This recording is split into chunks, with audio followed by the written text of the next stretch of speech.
And we're live. Content provided at the events for general information only, not intended to provide specific advice or recommendations for any individual. Any performance reference is historical and no guarantee of future results. All indices are unmanaged and may not be invested into directly. Any economic forecast set forth during the event may not develop as predicted, and there can be no guarantee that any strategy will be successful. These thoughts and opinions are those of Gimbal Financial and do not represent the views of LPL Financial.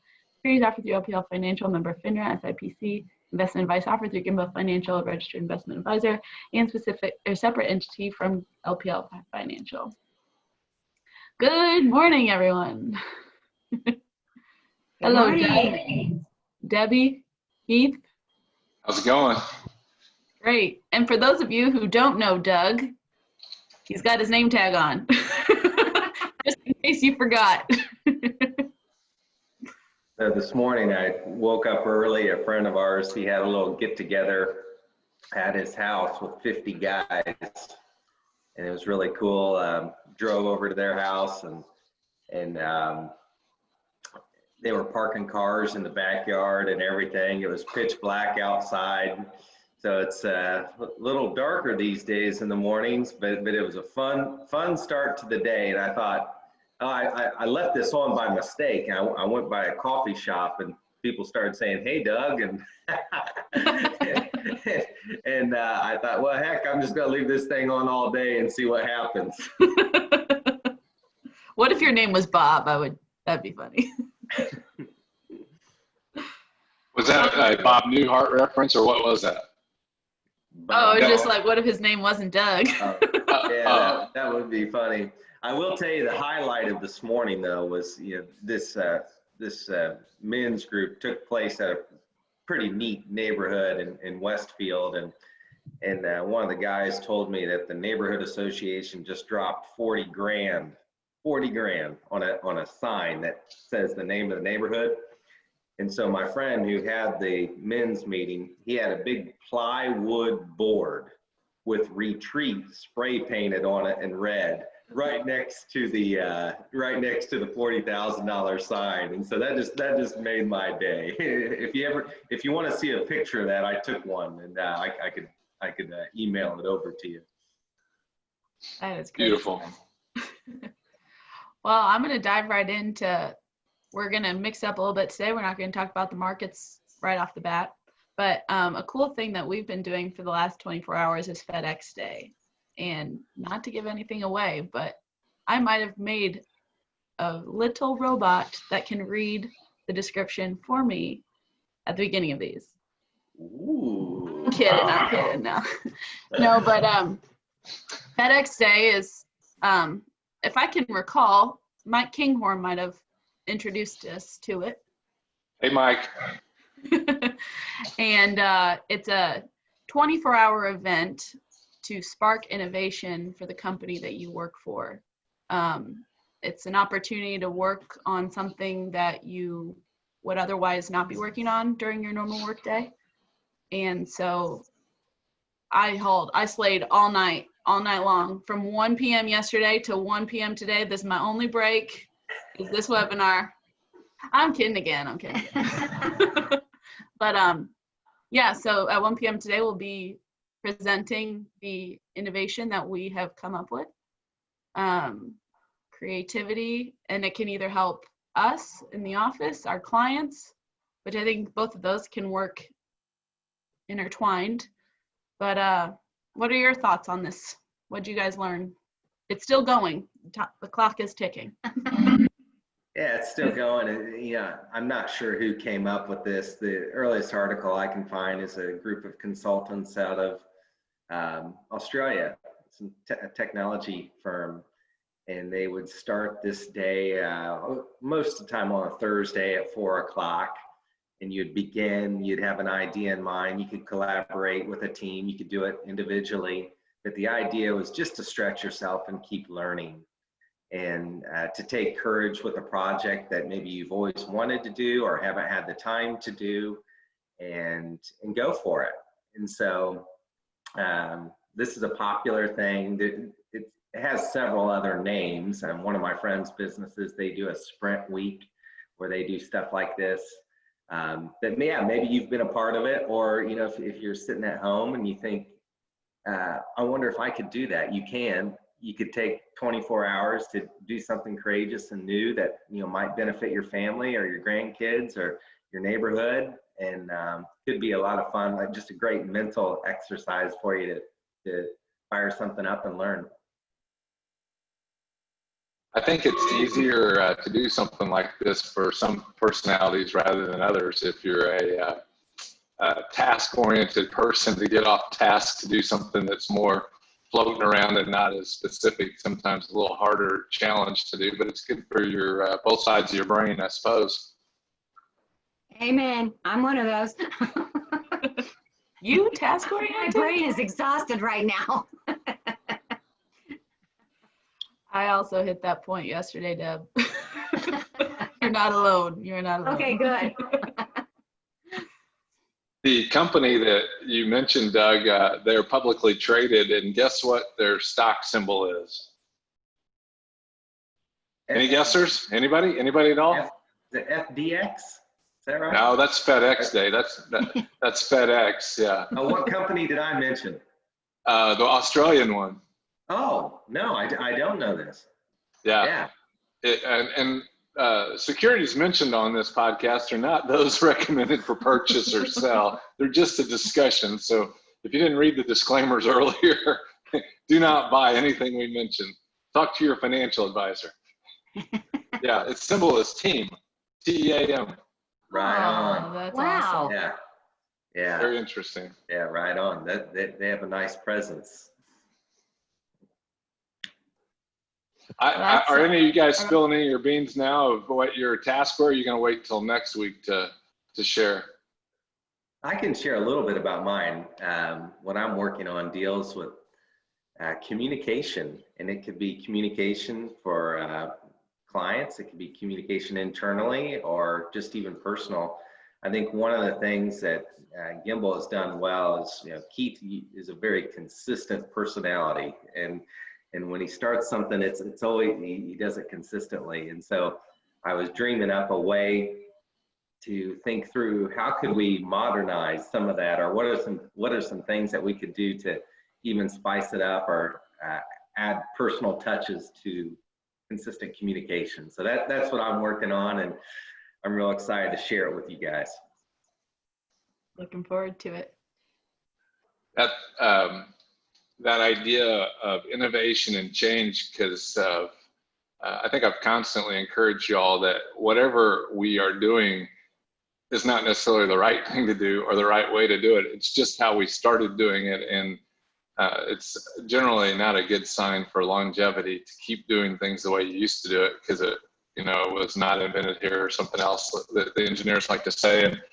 And I was thinking about this, that a friend of mine that's an advisor with a lesser corporation than ours gave me a paperweight in the years gone by that said, let the next 5 years be your best 5 years. And that's kind of really stuck in my head that as I chase forward, for me, I always want to be doing things better than I could before, being more innovative and considering the possibilities of how to really improve the relationships we have, not only with one another, but with all of our fans that are our clients and all of our suppliers. I think that the way we can improve those relationships, it makes this journey much more interesting. Right on. Deb, Yeah. do you want to keep your secret until 1 p.m. or? Yeah. I'll talk about it next week.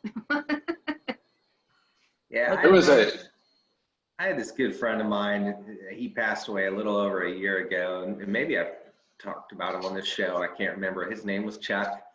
And Chuck, this guy was just a risk taker. But more importantly, he was a lifelong learner. If he wanted to learn about sailing, he'd go rent a boat and try it.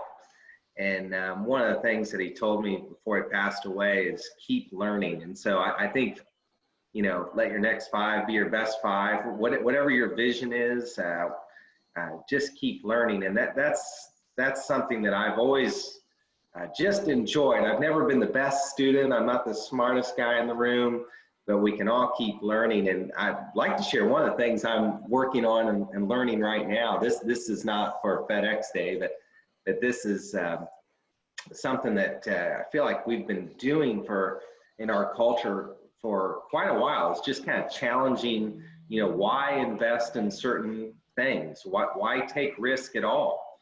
And what types of allocation and mix of investments do you really want to have? And so these are the types of conversations I have between my own ears and with Keith and with you on the phone. And one of the concepts out there that I've been learning about is the risk-free rate. And Keith, you probably brought this to my attention. I wouldn't have thought of this myself, but the risk-free rate is basically what can you invest in without losing any money? And so the truth of the matter is there's nothing out there that you can invest in that is risk-free. A lot of folks might say, oh, land, if I buy farm ground, it doesn't go down, they won't make any more of it, stuff like that. Or what about my house? And, I think about my house. We bought it back in, 2012, 2013, and it was a different time. And here in Indiana, prices of homes are just astronomical compared to where they were, and it's all supply and demand. There's a huge demand and a very small supply. But if I had to price my house every second of the day from 9:30 a.m. to 4 p.m., just like the stock market, there would be several days where I'd get dizzy and it'd make me anxious because the price would be based off supply and demand. Who would want to buy my house at that very second? And so the risk-free rate is basically a rate where you take a look and see what inflation is doing, and you take a look and see what the treasury market is doing for the year, for the time period that you want to be an investor in. So if you want to be an investor 3 months, there's an expectation, 5 years, 10 years. And right now, those risk-free rates are negative. They're negative. And so normally those risk-free rates, when I first got into the business, they might have been right around 5% back in the late 90s. But today, are you saying you take the interest rate and subtract out the inflation rate? Is that what you're saying, how you got that negative rate? Yeah, that's exactly right. So if you wanted to go even on the treasury or type in 10-year treasury and see what that is, right now it's, 0.78%. So if you want to tie your money up for 10 years, you had to get yourself a nice 0.78% return. And with where we are with inflation, your true risk-free rate would be negative 0.22. And so with stocks, traditionally, you could add about 5% to that. And so, the long-term rate would be in the 4s right now for an expectation. And so those are things that we think about is how much money do we want to expose to risk like that, and what are the opportunities ahead? So if you want to learn more about the risk-free rate with me or learn more about taking risks, those are the type of nerdy conversations that I would just love to have with you. And if you're really curious, you can wake up early on Saturday mornings and have those conversations with me on our Curious Investors podcast. Absolutely. And again, if you want to be invited to that, let me know. While on the topic of learning things, I learned something this week from Keith, that if you go to the Social Security Administration website, you can claim, is that what I understand? You're essentially like claiming your Social Security on that website? Yes. And that's a way for potential identity theft to be prevented. That's a step you can take to lower your risk of that by going on that website so no one else can register as you on that website. And in addition to that, you can learn what kind of benefits you have. I learned that I only have 23 working credits right now, so I am unable to claim Social Security. And it's cool. It's got like a time or like a little measurement of like how far along you are. You can take a look at your Social Security statements on there. So in addition to it being a preventative measure for identity theft, it's also just a nice tool to have access to. Amanda, is that website myssa.gov? Is that the right one? If you email me, I'll email you the exact one. But yeah, I think it's either ssa.gov or myssa.gov. But I'm happy to send you the exact link. It takes about 10 minutes to just go through the questions that they ask, and it's definitely worth your time. One of the benefits that I've seen with that is that as you're doing some financial planning for your family, there may be one spouse that maybe doesn't have the full 40 quarters that are necessary to get that benefit. And so when you go on there, you can see how many quarters short you are. And I think the last time I checked, you only had to earn $1,200 in a quarter to get the benefit of that quarter. Well, if say you're at 37 quarters and you're 58 years old or something of that nature, you could conceivably get those 3 quarters in pretty quickly to start a revenue stream that might help your family. But without really studying that data at all, you may not have any clue how close you are to getting a benefit. So get back to work. Yeah, everybody, if you're taking Social Security right now, just feel free to send thank you letters to Amanda, because she's keeping this thing going. She's going to keep it going for a long time. Her generation is going to keep the lights on. And so we're cheering Amanda and her team on. I'm selfless. It's all for you guys, probably none for me. So I love you all. Shall we dive into the markets, or what else shall we talk about? The markets sound like a great plan to me. Doug, what are you thinking about the markets? Well, I've been encouraged over the last week. It's, one of the fellows that we follow likes to explain the markets like this, and I really like it. When you look at indexes, and that could be the S&P 500, that could be the NASDAQ, could be the Dow Jones. Think of those as a store filled with merchandise. And the merchandise, it's the stocks. That's what's on the shelf. And so if you're going through the aisles, you might have an aisle that has technology stocks. You might have another aisle with shelves of healthcare stocks, or stocks that you might spend your money on, food and beverages and utilities to keep your lights on. And so in this great big index, that's the store. But inside there are so many different types of companies as the merchandise. And this week specifically, we've been watching a lot of stocks, watching a lot of merchandise. And there are some areas that have been looking pretty good. And that's been holding up the overall market, the storefront itself. And so it's a bit of a rotation, whereas coming out of coronavirus in April, around that first week of April, we really started to see the technology stocks lead away and just run. And they didn't look back until Labor Day. And then here recently, we've started to see a bigger grouping of merchandise that have started to look a little better. And so I've been encouraged by that. I've been encouraged to see a bit of a rotation, and specifically the S&P 500, a broader based index or store, has been doing pretty well.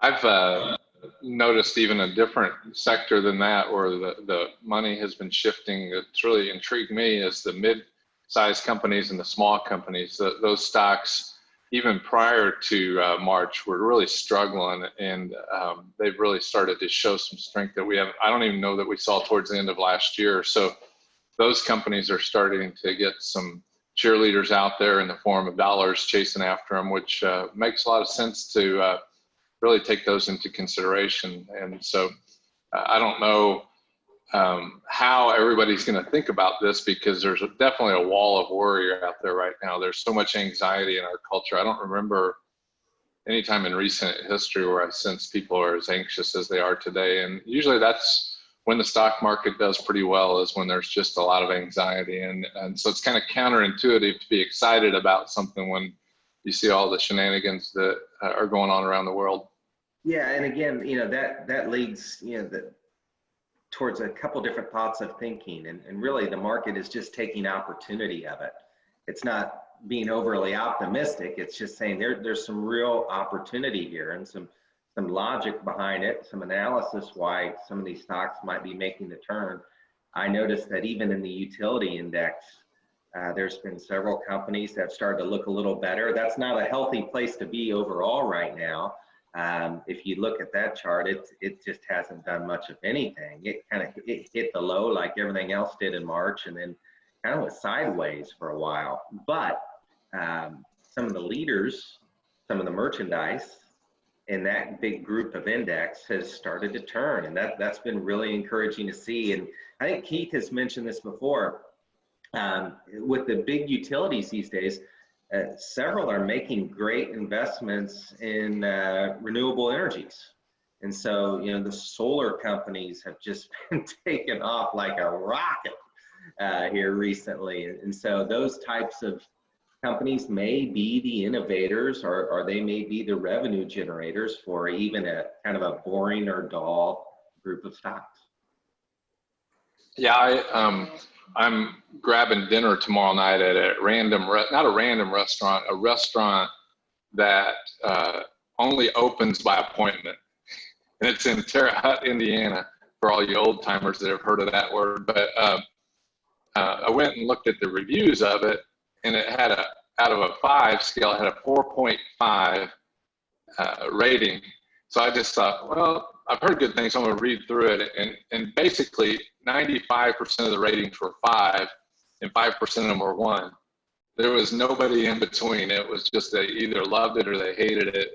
And so going back to this idea of learning and doing things differently, that's even going to be the case when you're making decisions about the market. You're either going to be 1 wrong or 2 right. Like there's no in between grounds. And so as we look to the future, our goal is to be right more often than wrong, and to do it with more amounts of money. Because when we're wrong, if we can do that with a smaller amount of money, it tends to be less expensive to investors. And so with that, that's why we're looking at all these different places in the market. But as I was looking at just to see what was going on out there today, I saw one, and again, don't go buy this. This is just me being me, looking at things that are moving out there in the market. And I have to move around my Zoom stuff here. I noticed this one, which you would never have wanted to own this one if you look at this on a weekly basis. Can you see this? Yeah. Yeah, this is what we call a ski slope, and you don't want to be an owner of that stock or this exchange traded fund. But what caught my attention is it acted as though it had finally maybe found a bottom over here. And the last few days, this line right here, this blue line, is volume coming into it. And so I wouldn't touch this with a 10-foot pole, but what it did is it just caught my attention that something is going on in a different sector of the market. And this is just symptomatic of the broader market. The funds that have maybe been really, really successful for investors through the first 3 quarters of 2020 may not be the ones that are driving it home towards the finish line. And so I think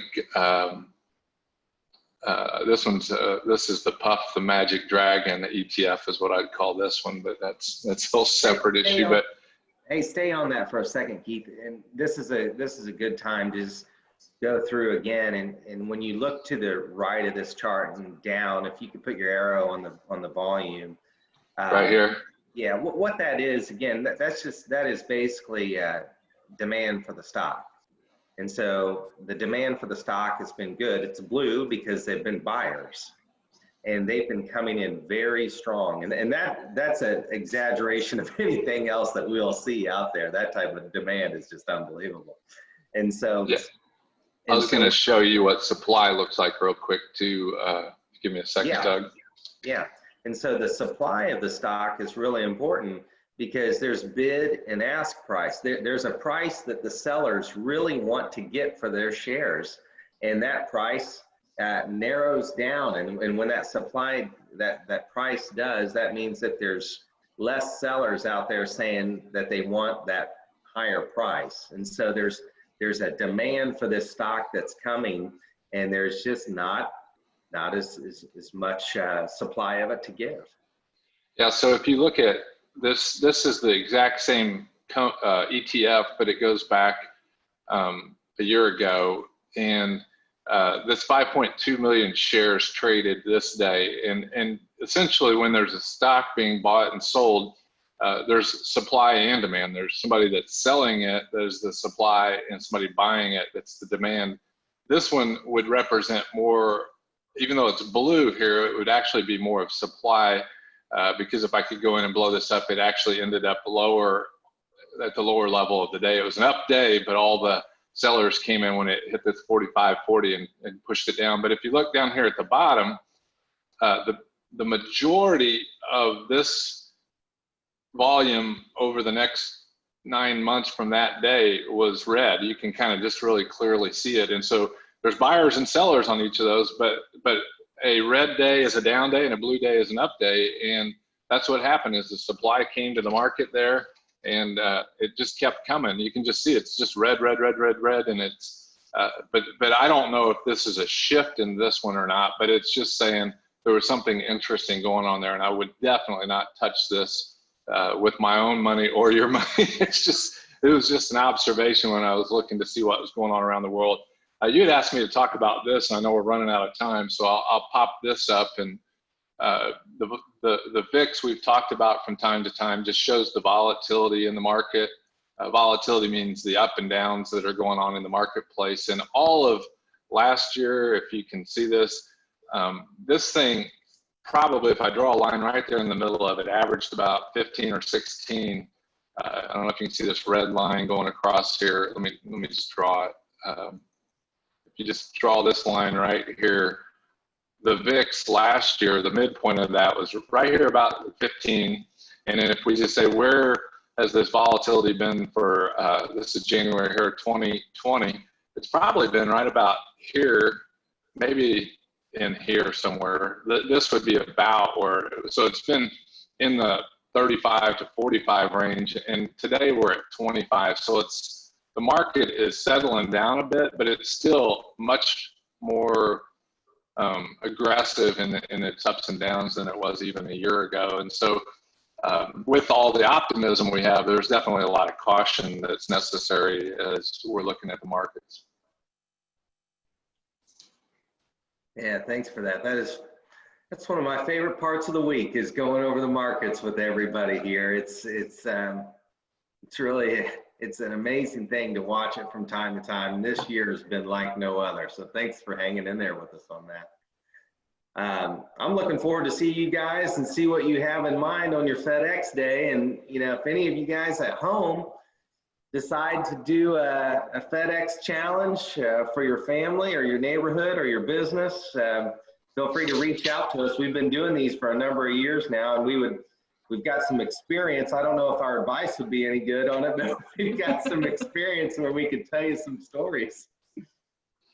I put in the October anchor, you all get that in your mailbox here shortly, did an article about the telephone game. And that'd be a good FedEx exercise for you. You don't even have to do it for half a day. It might be very stressful, but the essence of it is to sit down with those you've named power of attorney and explain that to them, what that actually means. And so that's an innovative, creative thing that I don't know that anybody actually does that. If they do, it's a very small percentage of the population, but it's a worthwhile thing. Awesome. Thank you. Thanks, everyone. Enjoy this weather. Have a great Yes, have a good weekend.